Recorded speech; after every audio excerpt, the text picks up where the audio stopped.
Please welcome to the stage board chair and co-founder of the Policy Circles, Sylvie Légère, and Congresswoman Laurel Lee.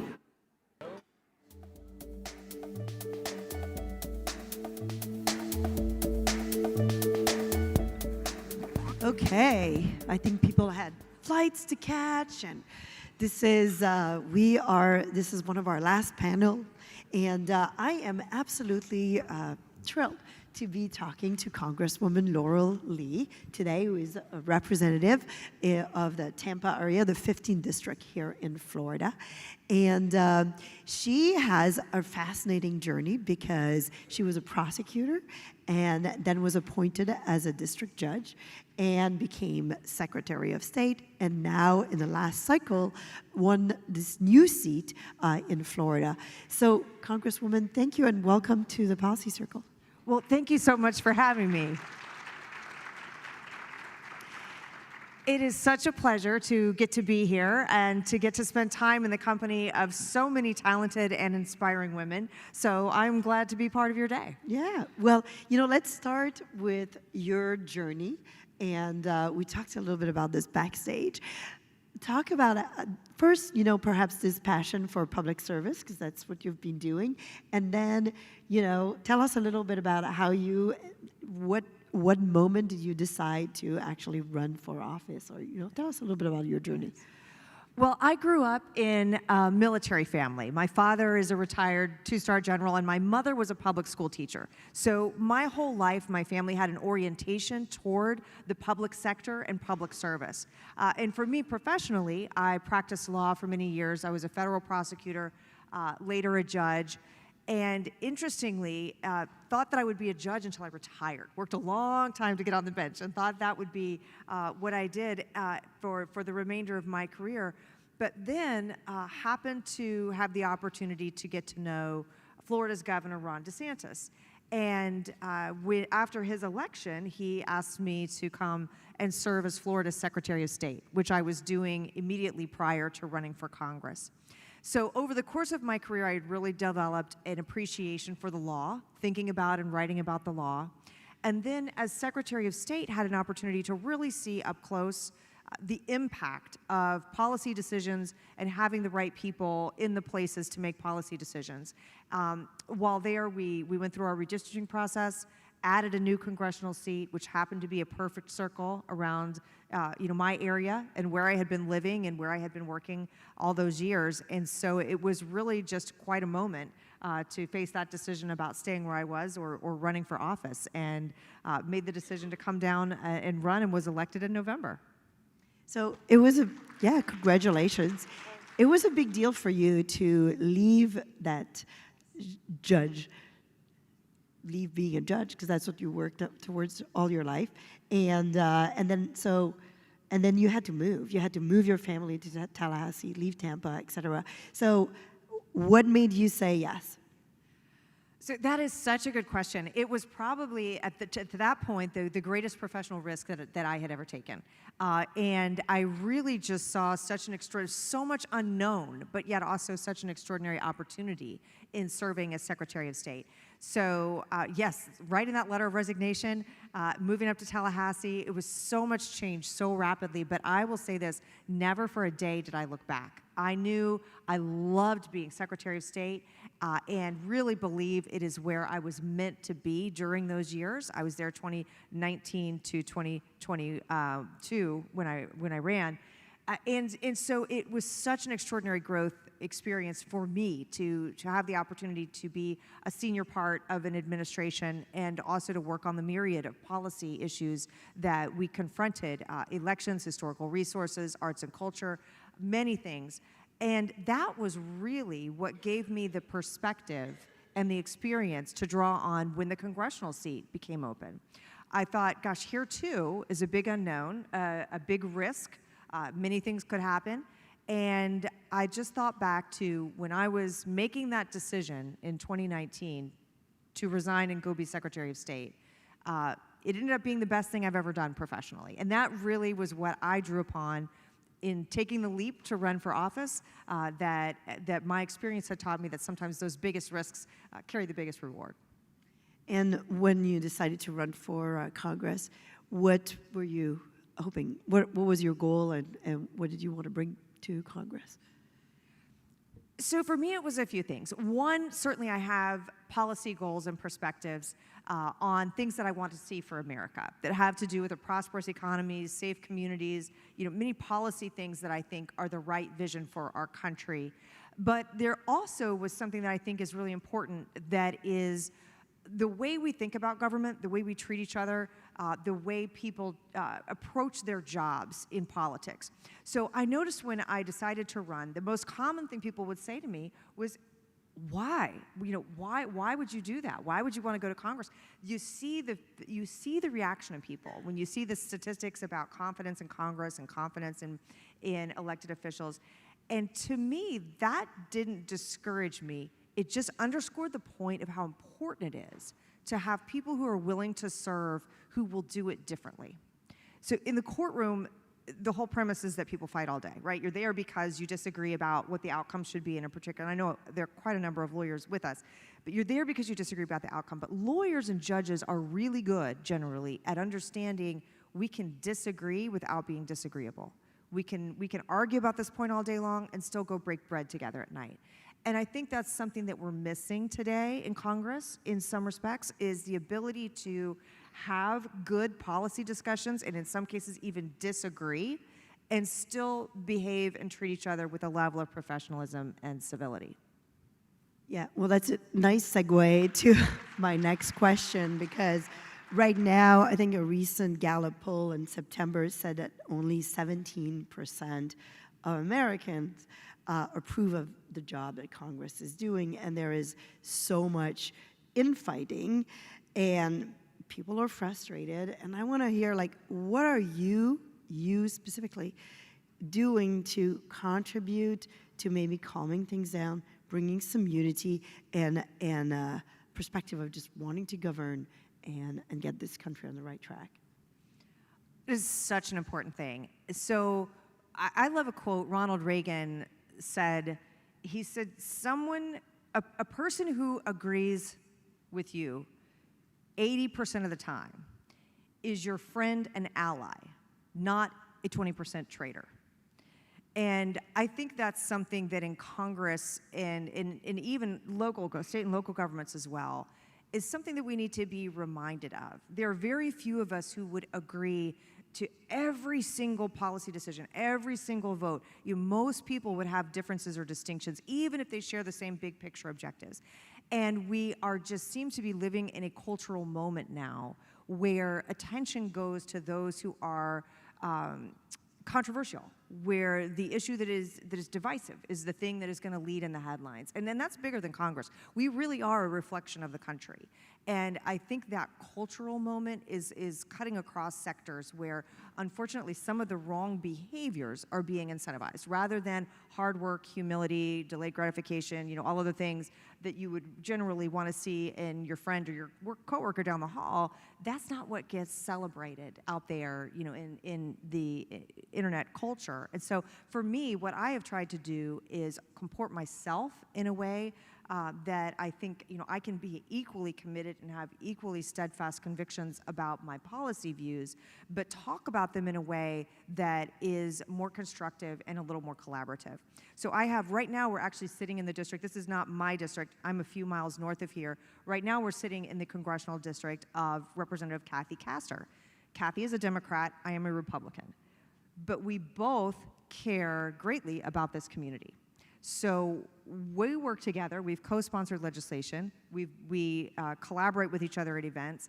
And that's, I think, the model, is we don't have to vote the same way to respect each other as people and to find the things that we share and the goals that we share and work on those things together. Yeah, thank you. Thank you for sharing that and doing that. Must be a tough group of people to work with when you don't really choose your coworkers and just in the broader House. So you're on committee. So let's unpack a little bit how the House functions and its responsibilities. I was looking through. You're on several major committees. You're on the Judiciary, on Homeland Security, on House Administration, and then you're also part of caucuses. So help us, these committees, how who are part of them, how do you what are you trying to accomplish? Is there one that's more important than another? Do you play a role? Are you just showing up? No, great question. So in Congress, we're all assigned to a series of committees. And in my case, I serve on the Judiciary Committee. Within that committee, I work on criminal justice and intellectual property issues. I'm also on the Committee on Homeland Security, and there I work on cybersecurity and transportation and maritime security, critical infrastructure. And then the third is the Committee on House Administration, where I am the subcommittee chairman for the Committee on Elections. As Secretary of State, I was Florida's chief elections official. And of course, I have a long background working in criminal justice and the law. So for me, they're very good substantive fits on the types of things that I brought with me here. And that's one of the other interesting things. I would never have had the perspective that everything I was doing along the way really is the building blocks of what I use today. How much of my professional experience at different points in the road, when I would never have imagined that I would be sitting here in 2023 in Congress.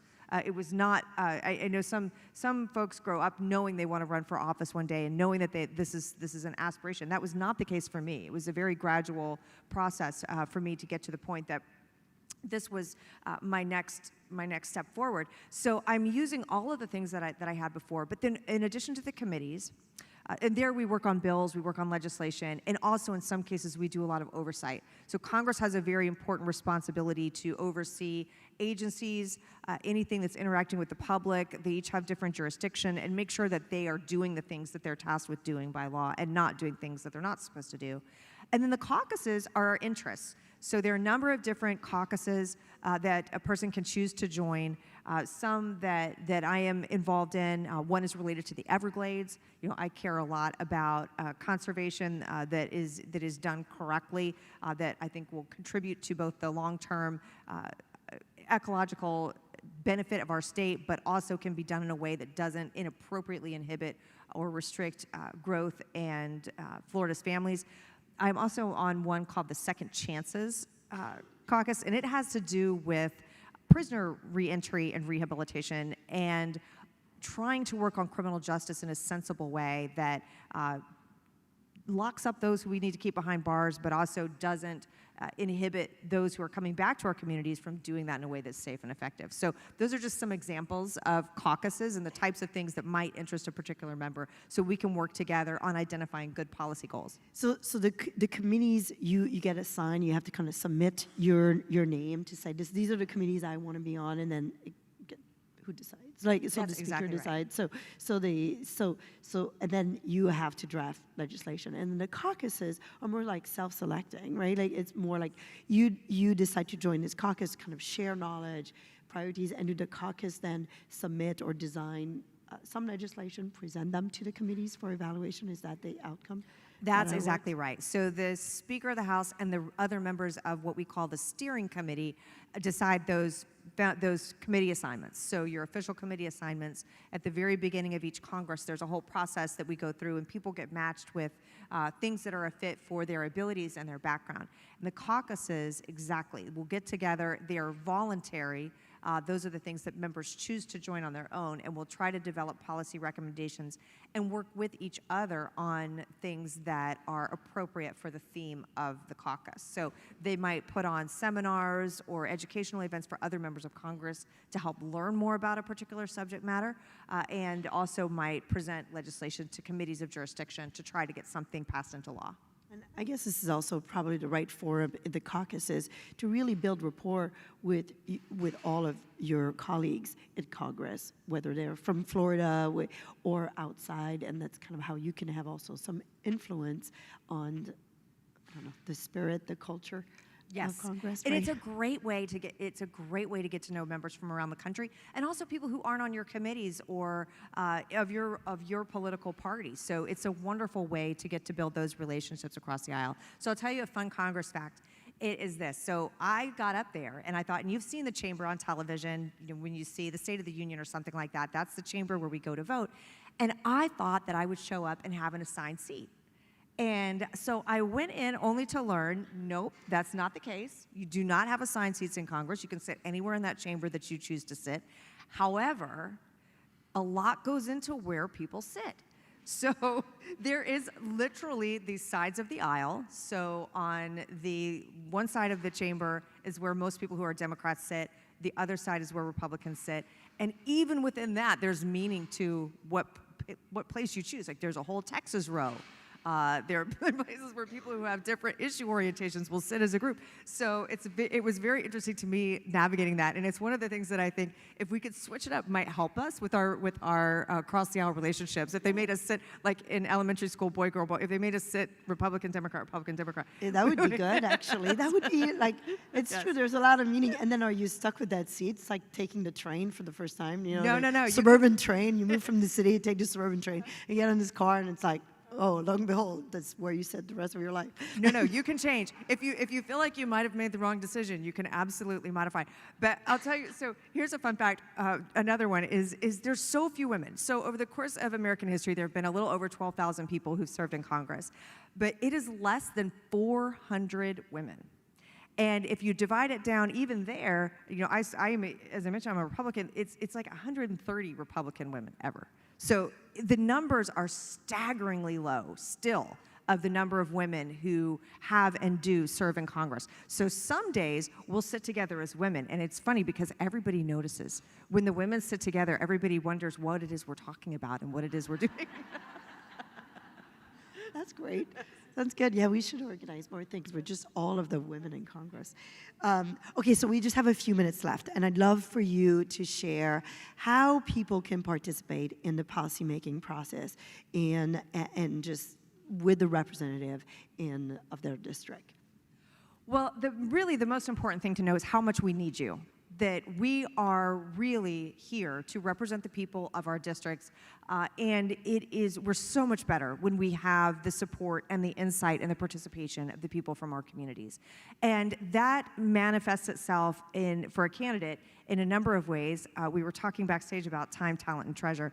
But really, you know, candidates need all of those things. We need volunteers. We need people who are willing to come out and support. Whoever is your candidate in your area, walking door to door, answering phones, is so vitally important to a successful campaign. So we represent, each of us, I think we're up to almost 800,000 people a district.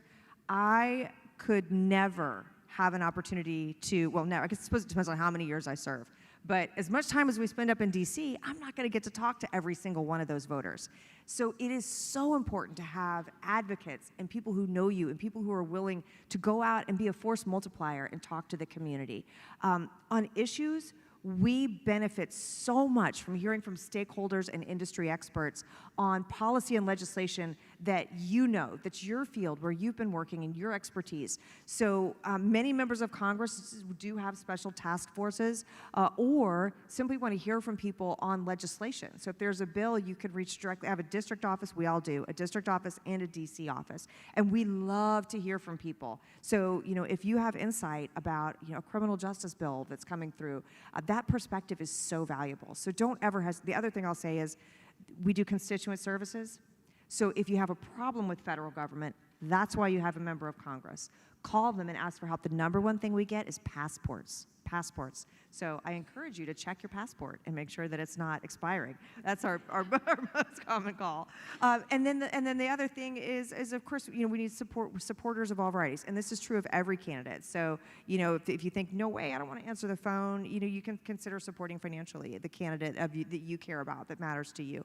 All three of those things are essential to our success.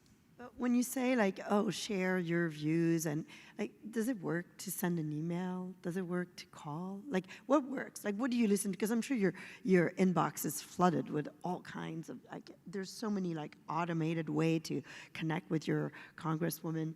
Like, how do you recommend to voice an opinion that is constructive and effective, and that will get to your team?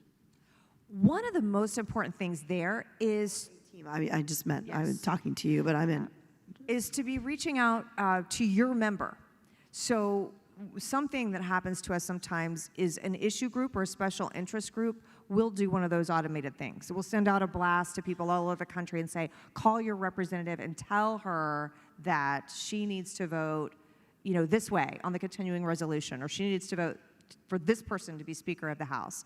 And it matters to so much what our constituents think. That those are the ones, if you contact your representative, that is their job to hear from you and represent you. So we absolutely, when we get an email or a call from a constituent, someone on my staff always reads it, and we keep a track of how many, are we getting one call on this, are we getting 50 calls on this, so that we know really what's going on in the community. So it absolutely matters. And on a policy thing, if it's your industry or your expertise, it benefits us to know. So oftentimes someone will call my district office and ask for a meeting, and they'll come in and talk to somebody on my policy staff, and those views absolutely get shared with me. Okay, well, that's good to hear. Well, thank you. Okay, we have 0 seconds left, but I just meant to ask, do you sleep in your office? That's what we keep hearing. Okay, so I do not sleep in my office, but it is true that there are a lot of members of Congress who do. So, I mean, it is just DC is a very expensive place. So I rent a very small, very overpriced place that is not in the Capitol. So, but there are a lot of members who do live in their offices. It is an interesting and expensive experience. But one thing I will say is in my particular office, and this is apparently legendary for, members of Congress will attest that this has long been the case, we have mice. Yep, we have mice in my congressional office building, so I would not want to sleep in there with mice. Good to know. Thank you. It's been such a pleasure to meet you, get to know you. Thank you so much.